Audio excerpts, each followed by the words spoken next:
দেশনেত্রী বেগম খালেদা জিয়ার রোগ মুক্তির কামনায় হাইমচরে যুবদলের দোয়া ও ইফতার মাহফিল। বিস্তারিত দেখুন নেক্সট রিপোর্টে।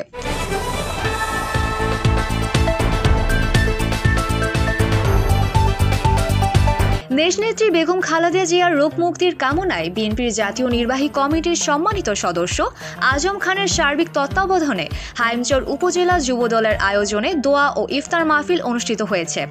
শনিবার বিকেলে উপজেলার সদর আলগি বাজারে উপজেলা যুবদলের আয়োজনে উপজেলা ছাত্রদলের সাবেক যুগ্ম আহ্বায়ক কাজী নজরুল ইসলাম রুবেলের সভাপতিত্বে ও সাবেক কলেজ ছাত্রদলের যুগ্ম আহ্বায়ক সর্দার নূরে আলম জিকুর পরিচালনায় প্রধান অতিথি হিসেবে বক্তব্য রাখেন হাইমচর উপজেলা বিএনপির সাবেক যুগ্ম সাধারণ সম্পাদক আব্দুর রহমান কবিরাজ।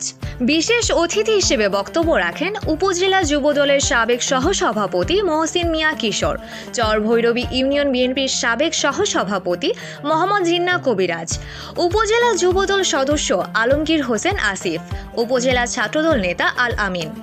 এ সময় হাইমচর উপজেলা তাঁতি দলের সভাপতি অলিউল্লাহ সৈয়াল, সেক্রেটারি আব্দুল কাদির ব্যাপারী, যুবদল নেতা ফারুক পেদা, মুক্তার দেওয়ান, দক্ষিণ আলগি ইউনিয়ন ১ নং ওয়ার্ড বিএনপির সভাপতি নাসির সর্দার, যুবদল নেতা আল আমিন রনি, উপজেলা ছাত্রদলের সাবেক যুগ্ম আহ্বায়ক মহসিন সর্দার, যুবদল নেতা হোসেন সৈয়াল, ছাত্রদল নেতা দেলোয়ার ব্যাপারী, হাসান চৌকিদার, কলেজ ছাত্রদল নেতা সিয়াম আখন, মিরাজ হোসেন সহ বিভিন্ন ইউনিয়ন ওয়ার্ড থেকে আগত বিএনপি যুবদল ছাত্রদলের নেতৃবৃন্দ উপস্থিত ছিলেন।